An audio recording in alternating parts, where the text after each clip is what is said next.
Merhaba arkadaşlar, Motobike Expo 2025'teyiz. Burada genel olarak düşük bütçeli motosiklet markaları artık genel olarak böyle fuarlara çıkıyor. Neden düşük bütçeli diyorum? Yamaha, Honda, Suzuki gibi ana amiral gemisi üreticileri bu fuarda yok. Ama az önce farklı custom yapılmış bir motosiklet grubu gördüm. Hemen oraya gidiyoruz. Genel kısmını pek gösteremeyebilirim. Çünkü dikkatimizi çeken ıvır zıvırları göstereceğiz. Ama öncelikle şunlar falan var. Bak mesela bunları göstermem lazım size. Sportster 1200 diye biliyorum. Yanlış biliyorsam Harley'ci abiler söylemesin. Yakışmış rengi. Ben de keşke 9'u böyle boyasaydım. Merhaba hanımefendi. Ne yapıyorsunuz? İyi aşkım. Ondan. Dikkatinizi çeken bir şey var mı acaba? Büyük markalar yok. Bu bizi biraz üzdü. Ama yeniliğe açığız. İnceleyeceğiz. Bakalım. Sen dikkatini çektiğin şeylere bak, burada da bu varmış diye bana söyleyebilirsin. Tamam. Ben kopuyorum. Genel etkinlik alanında tam olarak ne olduğunu bilmemekle beraber sizi farklı yerlere götürmek istiyorum. Öncelikle Cihan Gün abimiz için tasarlanmış bir motosiklet var. Ne olduğu meçhul. Bambaşka bir şey yapmışlar. Kaynak boya, altın rengi. Bak buradan yaklaş janta. Arka jant sulu kaplama.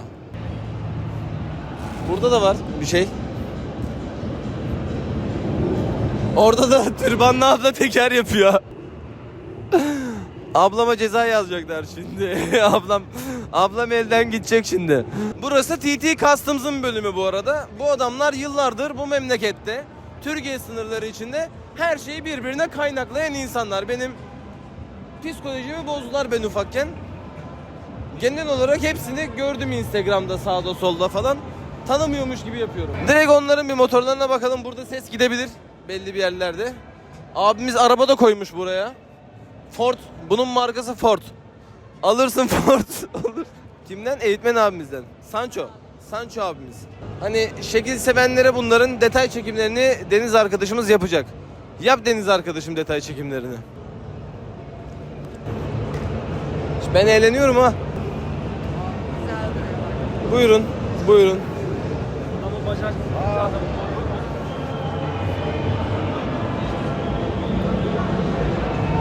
Verdiğine bakıyorum da motorun. Bu arada motorlar genelde kullanılan motorlar değil galiba. Kayışlı aktarması var. Dediğim gibi şuraya da bakarsan mesela her şeyi birbirine kaynaklayıp motor yapabiliyorlar. Baksana oğlum şuraya artık, hayvan herif. Bunlar kendi yaptıkları şaseleri kendi ellerinde yapıyorlar bunları böyle. Bak her yer şaselerle örmüşler bir ağı.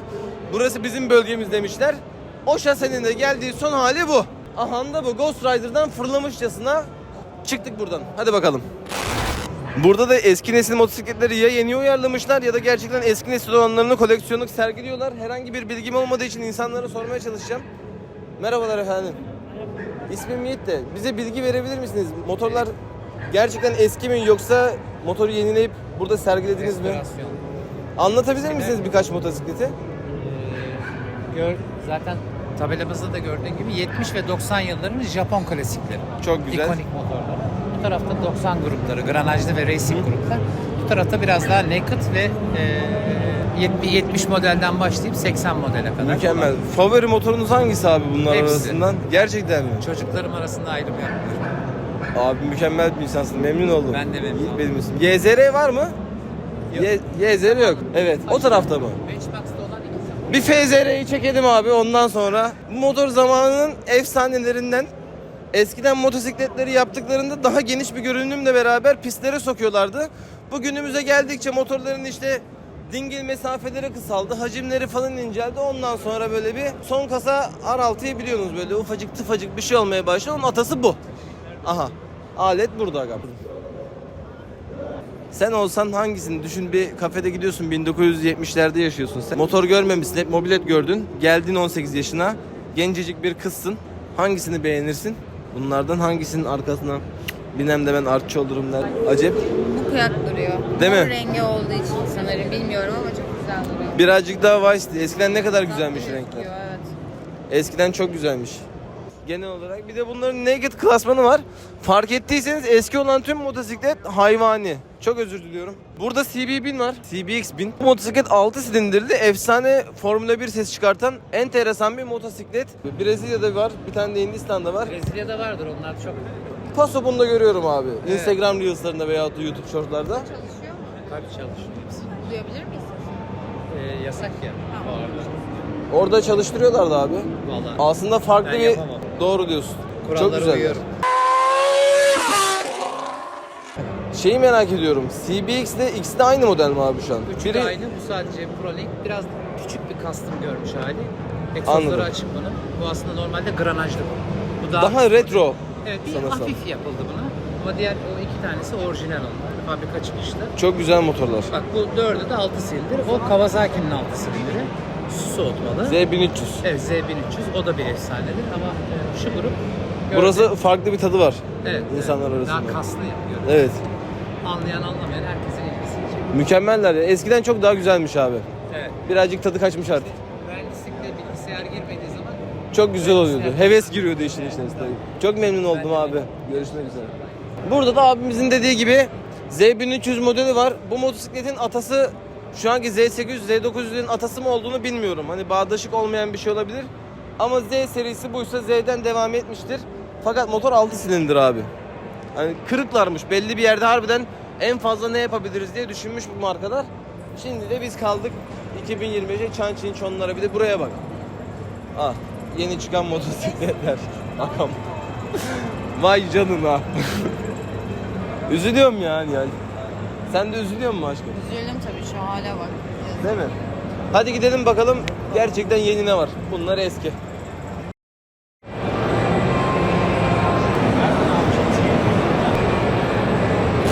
Özür dilerim bu arada düzgün marka yükledim diye. Koskoca Ducati varmış, bir de koskoca Kawasaki varmış. Harley Davidson'da var, bir de Enduro Park var. Enduro Park Endurocu agam. Daha tepeye çıkıyor. Önce biraderim Kawasaki'den başlayacağız. Burada genç kardeşlerimizin çok seveceği, merhaba abi, 675 bin lira değerindeki ZX4R var. Bu motor 4 silindirli, A2 ehliyetle kullanabilen bir motosiklet olarak biliyorum. Demiş ki burada yüksek performanslı 16 swap, çünkü 4 silindir. Efendime söyleyeyim, şasi alüminyummuş, kırarsanız kaynağına nay. 120'ye 160 lastik ölçüsü var, MT7 ile aynı. 15 litre yakıtı var. Motorun gücünü tam olarak söylemiş. A2 kullanıyor kardeşim. A2 kullanıyor, çiçek. 10 numara. Alır mısın reis? Alırsın. 675 bin lira buna verir, bunu alırsın. Güzel ama pahalı işte. Baba 2008 R6 var, onu verelim. Abime hemen çekebiliriz değil mi reis seni? Motoru tasarım olarak bu arada güzel yapmışlar. Yani genç kızlarımız ZX-10 sever. Sever misin? Benziyor mu? Yok. Değil mi? Bir şeyi gibi. Yani küçücük duruyor. Lego'dan çıkmış ZX-10R yapmışlar açıkçası. Tasarım olarak rüzgarı kıracak olan bir bütünlük var. Genel olduğumuz 250 grubundaki buradaki racing açıklıkları bunda yok.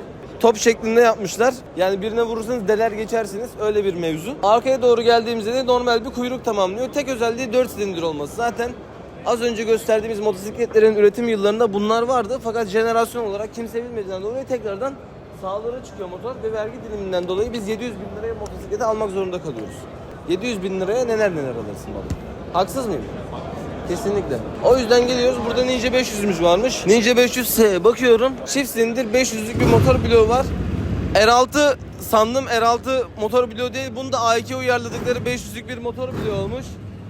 Onun yanına bunun SE'sini yapmışlar. Bunlar tamamen Ninja SE vardı. Ninja H2 çıktı. Ninja H2 SE çıktı. Spesyal, birazcık daha yol motoru gibiydi. Bu motorda da 250 cc grubunu geride bırakıp sanırsam 500'lüğe geçiyor artık yeni markalar.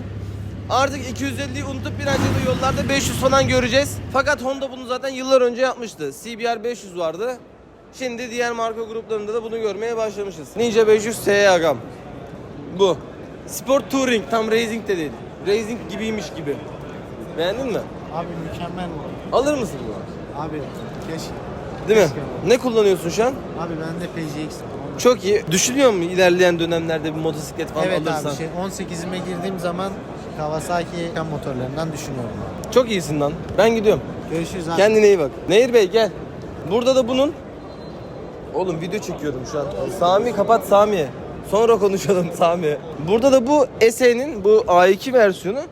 Bunun işte daha büyük bir ehliyeti olanlar için yapılmış 650'si var. Çok özür dilerim. Yıllardır olan bir motosiklet bloğu zaten. R6'da da vardı bu motosiklet bloğu. Daha önceki modellerinde de vardı. Güzel bir makyajlamışlar. Renk değişimi gelmiş. Gri grafikler gelmiş. Yeşilden birazcık arındırdıkları bir motor olmuş ama kesinlikle yeşili de vardır bunun. Vardır değil mi? Bence vardır. Kesin yaparlar yani. Aha da bu da Ninja 650, bu da yeşili. Bu renk yeşil yapıyor galiba. Eskiden birazcık daha koyuydu. Genç kızlar çok daha fazla beğeniyordu. Artık genç kızlar o kadar beğeniyor mu? O da. Eliminatör. Bu nedir? Biri bize bunu anlatsın. Bu da bu abimizin Cruiser'ı sanırsam. Eliminatör. Burada beyaz rengi var. Bakıyorum. Sanırsam gene bir 500'lük motor. Bir motor anlatır mısın? Onu da anlatabilirsin abi. Kasım Bey'i çağırayım size var mı? Tabii o da olur. Z900 kanka. Z800 MT9'un ezeli rakibi saplıyor 9'a. Çok fena saplıyor. Ama biz 9'cular kabullenemedik hala. Neden bilmiyorum. Benim değişen olarak görebildiğim ne var? Arka sinyal grubu var sanırım. Yok, o da aynı. Bakalım, merak ediyorum. Burada arkadaşın farklı bir dönüşümü var sanırsam. Sen görüntü topla aga. Boyası çok iyiymiş ama. He. Bu arkadaşlar rica edin anlatsın. Tabii müsaite geçsin abimiz. Ehliyet sigortasının Z650 var. Az önceki 4 silindir motordan çok daha ucuz. Daha performanslı bir motosiklet. Bunu alacaksanız düşünebilirsiniz. Yıllardır var bu motosiklet. Kanıtladı kendi performansını. Ona gücünüz yetmiyorsa da buradan Z500'e bakabilirsiniz. Dediğim gibi artık 250 cc'yi birazcık aradan çıkartmaya çalışmışlar. Sanırsam fark ettiğim mevzu şu. 650 cc ve üstünde güzel bir işçilik kalitesi yaşanmış Kawasaki'de. Mevzumuz budur agam. Net. Çıkan modellerine bak, hepsini zaten ayrı ayrı incelemesini YouTube kanallarında herkes paylaşır, herkes çeker. Denk gelirse biz de çekeriz. Büyük ihtimal denk gelmeyecek bize bu motosikletler. Fakat 650 üstünü alırsanız güzel bir işçilikle karşılaşıyorsunuz. Boya kalitesi ve işçiliği farklı. Sağında solunda açıklıklar yok. Buna bakarsan mesela aynı mevzu değil. İşçilik olarak birazcık daha böyle ne bileyim ya dedirten bir motor. 650 üstü Kawasaki. Buna da sulanmayın, bu da geliyor mu ses? Bu da KX 250, aşağı yukarı 100 kilo falandır bu motosiklet. Spesiyel bir motosiklet. Bakımları normal motosikletlere göre çok daha hızlı, çok daha seri yapılması gerekiyor. Alan insanlar genelde yarış için haftada böyle bir 2 saat antrenman yapıp genel yarış zamanı kullandıkları saçma sapan güç çıkartan tek silindir bir motor. 65 beygir falan gücü vardır bunun diye biliyorum. Bakacağım, söylememişler. Evet, genel spesiyel motorlarda tam olarak gücü bilmiyorlar ama aşağı yukarı 60 beygiri helalinden vardır. Kankam çalışıyorum şu an. Sonra yakala beni. Mevzusu bu. Yanda da bıdıklar için, yeni yarışçılarımız için var arkada. Toprak abisini geçecek olan çılgın yarışçılar bunlarla başlıyorlar motosiklet sürmeye. İlerleyen dönemde ona parmağı basacaklar inşallah. Bekliyoruz gelişmesini sektörün. Nanay. Yo, seviyorum, gelişmesin mi oğlum sektör? Ondan daha iyisi gelmesin mi? Benden daha iyisi çıkmasın mı? Gelsin. Kesinlikle. Hadi yürü. Şeye gidiyoruz. Ducati'ye gidiyoruz.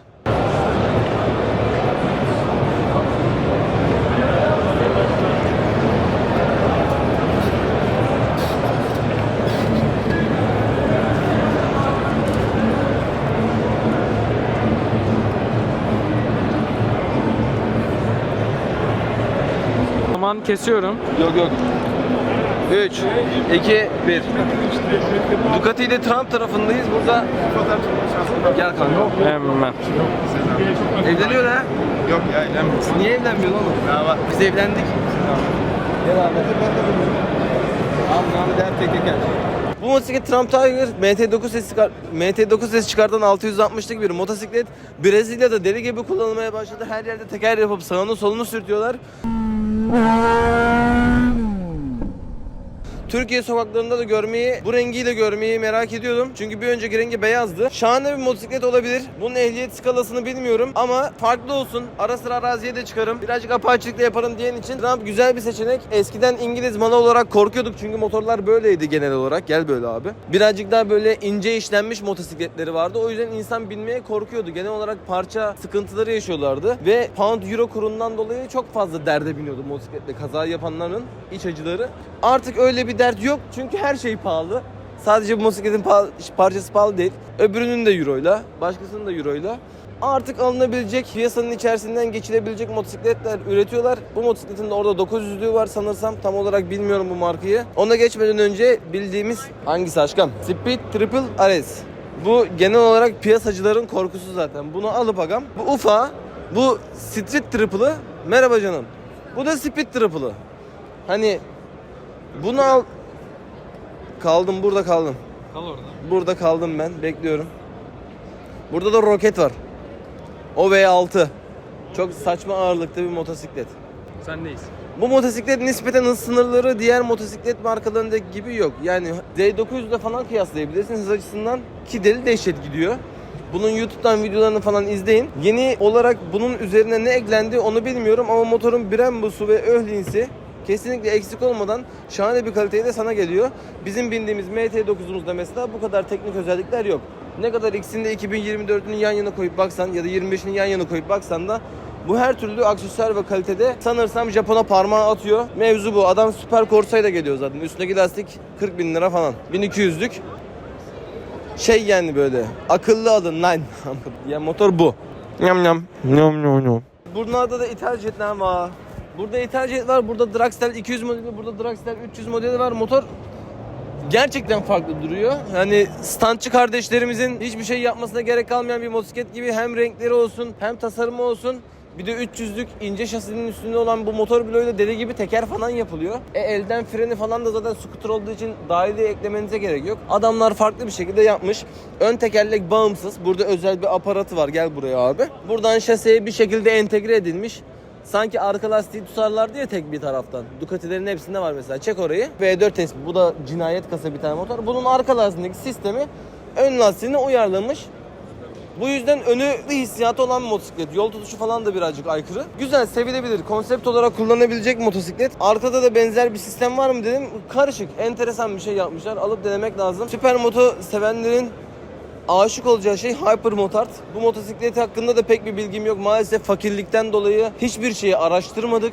Hiçbir şeyi bilmiyoruz artık. Neyimiz varsa onunla ve sürüşüyle ilgileniyoruz. İnsan eğitmekle ilgileniyoruz. Fakat motor bildiğim kadarıyla birkaç izlediğim video aracılığıyla düşün bununla biraderim. Gel aşkım. Böyle. İtalya'da yaşıyorsun. Nerede yaşamak istersin genel olarak? Paris. Paris'te yaşıyorsun. Akşam saat 7.30 hesabına gelmiş tam olarak 15.000 pound para. Böyle canın hafiften böyle bir şey çekiyor. Şeyler çıkıyor, tamam mı? Aldın bunu garajından, Paris sokaklarında, yanında Salon Louvre Müzesi. Bununla geziyorsun Evet. sokaklarda. Mükemmel. Peki neden şu an burada böyle değil? Alet çok iyi. Deneyelim desek abicim buraya geliyoruz. 705 bin lira fiyatı var. İşin enteresan kısmı oradaki 400'lük Kawasaki'de aşağı yukarı bu para. Yani pek bir değeri kalmadı bazı şeylerin. O yüzden hani seçenek aslında parası olan insana çok. Gerçekten parası olan insana çok. Yani oyuncak bunlar. İtalyan oyuncakları. Burada bir sapkın var. Bunun için gerçekten tek bir kelime etmeme gerek yok. Ayarlı amortisöründen viraj ABS'si, TCS'sinin kademeleri, güç kontrolleri, teker kontrolü, stopi kontrolü, amortisör, rebound ayarı, salınımı, malınımı her şeyin dolu olduğu o çılgın V4S deli gibi gidiyor. Ruh hastası gibi gidiyor. Hani bu bir motosiklet. Motor da 1 milyon 364 bin TL'ymiş. Sıfır. Bu şu lansmandan sonra falan bunun fiyatlar bir artar. Yani bu motoru ben 2 milyona ilanda gördüm daha önceden net. Gördüm, hatırlıyorum. Farklı bir motosiklet. Şekli de bu.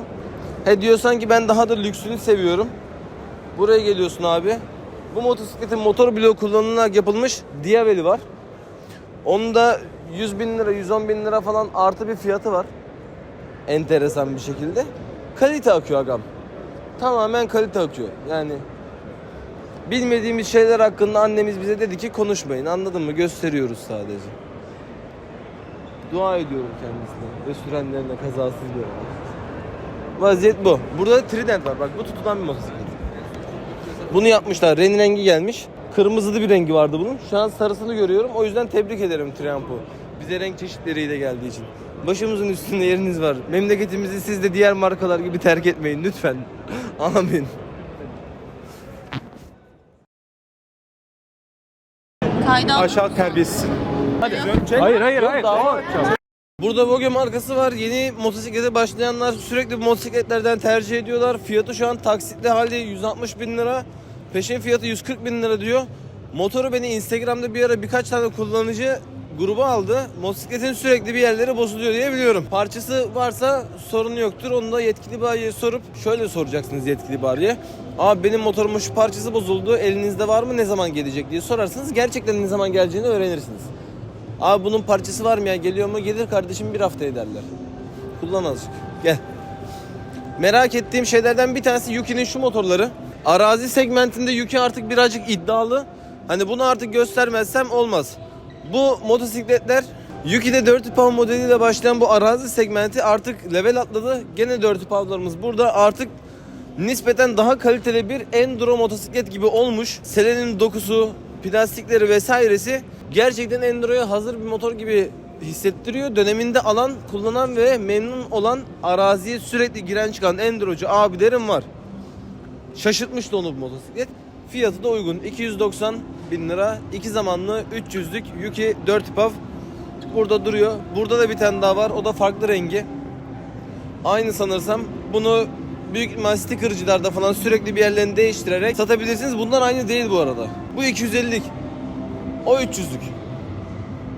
Öyle bir vaziyet. Gelelim buraya. Burada da Yuki kardeşimiz. Burada da Yuki demiş ki bakalım ne yapabiliriz? CRF 250 mini yapmış. Tamamen Yuki yeni kasanın granajlarından birazcık esinlenmiş. Şekli, kafası falan çok benziyor. Yedek parça olarak kullanabilirsin yani CRF'nin bir yeri bozulursa. Buraya da 250L'sini yazmış. Yani hissiyat olarak manetleri dandik. Vites pedalı ve ayaklığı da dandik. Orta halli başlangıç seviyesi zamane Black Cat gibi bir şey işte. 250'lik Black Cat olarak düşündüm bunu da. Benim artık Çinliler arasında bir şeyim yok, yargım yok. Bu model, bu marka diye bir şey yok. Çinli 250, Çinli 300 olarak gidiyor bende. Vaziyet bu. Ama bu enduroları birazcık beğendim nispeten. Daha kaliteli gözüküyorlar. Burada abimiz çamura mamura girmiş, bulamış birazcık motoru. Burada rally editation yapmışlar. Buraya karbon görüntü vermişler diyeceğim. Gel Nehir. Efendim? Burayı karalama, YouTuber'lık böyle bir şey mi? Ne alakası var? Burayı da övüyorum. Hayır, YouTuber'lık böyle bir şey değil. Geçiyorsun motorun başına. Dandik. YouTuber'lık O kadar böyle bir şey değil. hayır, bunu övüyorum ama Lütfen bizim standımızı çekme. sizin yaptığınız ayıp bir şey Hayır, yani. lütfen standımızı çekme. Gerçekten Rica ayıp bir şey Hayır, yaptın. sen buraya karalamaya gelmişsin. Karalamaya değil. Çıkar Ben mısın? burada bu motosikleti övüyorum. Sen Hayır, beni burada çıkar kovuyorsun. mısın? Evet, yok, ben çıkar mısın? Video çekmenizi istemiyorum. Sen Yanlış davranıyorsunuz Sen buraya insanlara. farklı firmalar tarafından gönderilmiş bir YouTuber olabilirsin. Ne? Farklı firmalar tarafından gönderilmiş bir YouTuber olabilirsin. Yok da şimdi karalayacağım. Şimdi karala. Şimdi karalayacağım reis. Yani. Hadi. Tövbe ya. Keşke başka bir motor şeyi gönderseydi bize. Bana verseydiler de. Kendi öyle geleyim. Keşke öyle olsaydı. Neyse agam. Böyle işte. Bu niye böyle oldu? Bunu da anlatan ben size. Vaziyet ne biliyor musunuz? Bu Çinli markalar zamanı içerisinde belli bir noktaya gelmek için efendim bir şey olmadı. Olmadı bir şey. Neyin oldu? Reis sen bir problem Benle ne derdin var? sen bir problem Benle var. ne derdin var? Lanse ediyorsun. Benle ne derdin var Aşırı senin? gerginsin. Gerginim çünkü yaptığın yanlış. Senin yaptığın da yanlış. Yaptığın yanlış. Şimdi gömerim. Gömebilirsin. Gömebilirsin oğlum. Ben seninle problem çıkartmaya Gömebilirsin. çalışmıyorum. Sen bak oradan beni kesiyorsun. Bak terbiyesizlik yapma. Sen yapıyorsun. Bak bu terbiyesiz. fuar alanına da giremezsin bak yarın. Ya fark etmez. Giremezsin. Gireyim ya da girmeyeyim. Giremezsin. Gireyim ya da Giremezsin. girmeyeyim. Fark etmez. Terbiyesizlik Senin yaptığın yapma. yanlış. Sen bir esnafsın. Sen terbiyesizsin. Esnafsın Sen ve esnaflık terbiyesiz, bilmiyorsun aşağılık abi. terbiyesizsin sen. Aşağılık Evet, mıyım? evet. Kayda Aşağılık terbiyesizsin. O konuşmaların Çek terbiyesizlik. abinin yüzünü de çek. Çek Direkt- yüzümü. Çek. Yok dava açacağım. Çek yüzünü. Çek. Dava açacağım. Dava açacağım sana. Sana direkt dava açacağım. Açacağım. Bu Terbiyesiz. markaya direkt dava açacağım. Terbiyesiz. Hakan abi.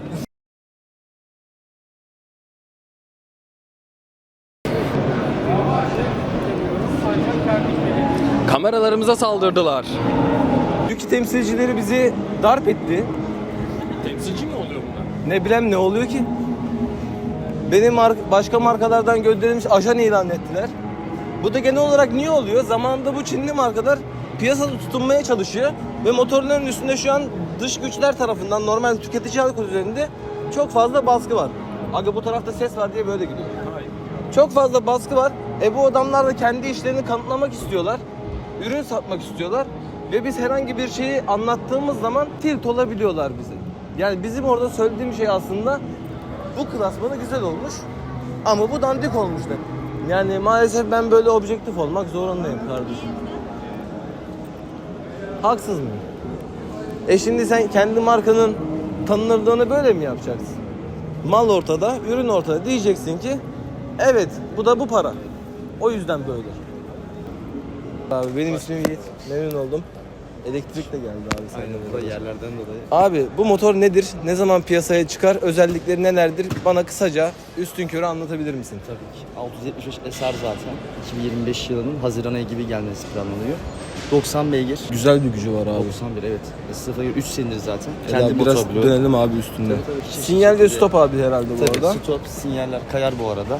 Çok aynı güzel. şekilde far tasarımı da aynı şekilde. Çift şekilde traction kontrol olarak geliyor. Teker açısıyla beraber. Tek teker kontrolü de var. Yok o şekilde değil. Anladım.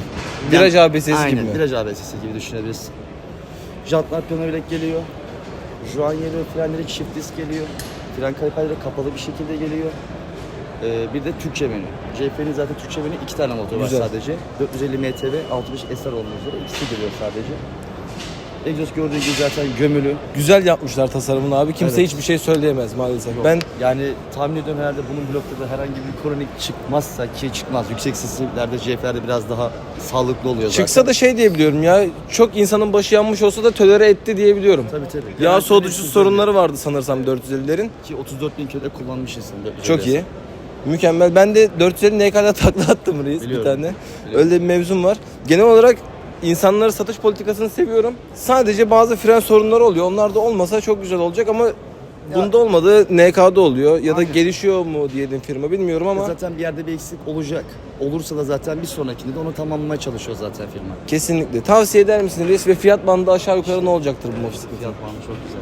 Ya fiyat ortalama kendi tahminim söylüyorum. 550-600 arası olur. Mükemmel Ki bence o bu fiyatı arada. da alınabilir. Üstüne 90 beygir gücüne baktığın Şöyle zaman. Kawasaki'de 4 silindir ZX4 Arçan 670. 670 liralarda Evet. falan.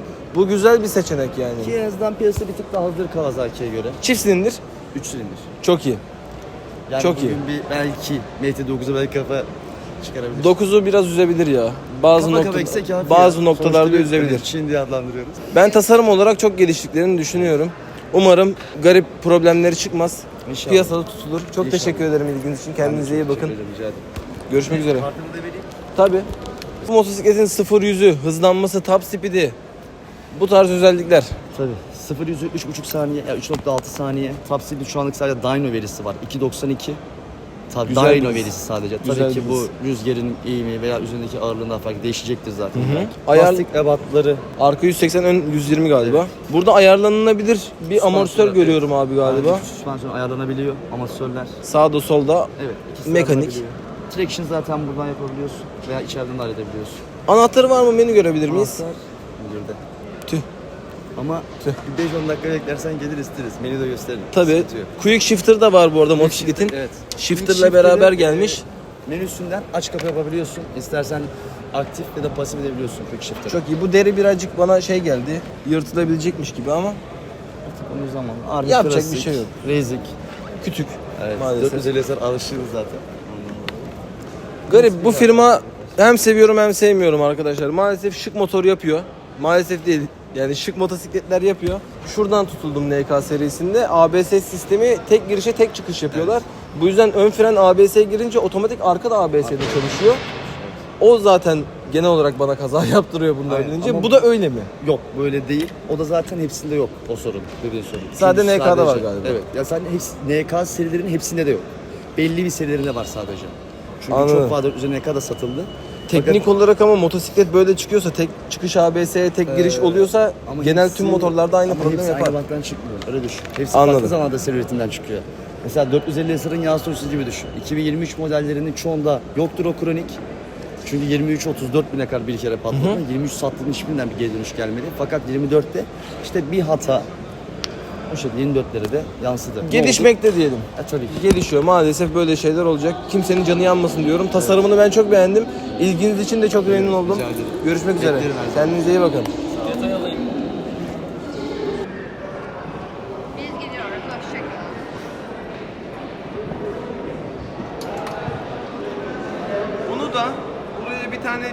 250 YK göstergesi koymuşlar. Sanırsam ben seninle böyle gezerim. Aşırı eğleniriz var ya, dağ bayır. Bunu alırsanız manitanız eksik olmaz arkadaşlar. Hele buna plaka falan çıkıyor mu bilmiyorum ama ben bu şahsi aracım olsun isterim. Bunlar trafiğe çıkamıyor. Şeye çıkıyor. Bunlar trafiğe çıkamıyor. Şeye çıkıyor. Sadece dağ bayırda Arazi. kullanabiliyorsun. Bir de bunu ne yaptırmak lazım? Belli bir hıza çıkıyor. Tıkanıyor. Onun için açtırmak gerekiyor. Limitör iptal. Aynen. Limitör iptalden. Tabii, o zaman- Sonra 125'e kadar çıkıyor. Bir yerleri patlar aşkım. Ama açtırması gerekiyormuş. Kesinlikle açtırması. Açtırmadan gezmiyor. Adam sorumlusu geçiyor. Allah. Biraz enteresan. İçim içi hiçbir şey yok içinde bu arada. Böyle kapılar böyle açık. Biz beğendik. Bu fuarda da eğlendim. Her yeri gezmedim. Saldırıya uğradım. Saldırıya uğradım efendim. Birazcık gerilmişler herhalde. Sosyal medyada istedikleri performansı yakalayamayınca YouTuber'lık böyle olmaz diye işimizi öğrettiler. Nasıl olur onu da bilmiyorum yani. En son bir tane YouTuber tanıdığım torbacı çıktı. Öyle mi yapmamız lazım? Ondan da emin değilim. Hayırlısıyla bir daha dayak yeme ihtimalimiz olmadan inşallah çıkışımızı yapacağız. Her yeri çekmek isterdim ama gerçekten maalesef daralan bütçeden dolayı ve motosiklet muhabbetlerini sevmediğim için ben de artık pek ilgilisi değilim. Sırf sizin için geleyim ve bir görüntü çekeyim istedim. Umarım beğenirsiniz. Umarım aklınızda bir soru işareti vardır da ben bunu çözmüşümdür. Değil mi aşkım? Daha ne? Daha ne diyeceğiz? Budur. Okey yani. Telefonu falan çek. Oğlum çok güzel görüntü biliyor musunuz şu anda? Arkada da led var ya. Vaziyet budur. Burada CF Motostand'ındayız. Burada CF Motostand'ındayız. Adam gayet güzel ilgilendi. Bir sorunu varsa da gelişiyor dedi. Vaziyet budur. Orta segmentte maalesef artık yeni Türkiye'de böyle motosikletler var. Genel olarak pahalı klasmanı daha da pahalı olmaya devam ediyor. İnsanlar da maalesef böyle şeylere kayıyor. Ben de isterdim her yer şey olsun, Japon'da olsun. Ama bu şekilde gelişecek. Görüşürüz.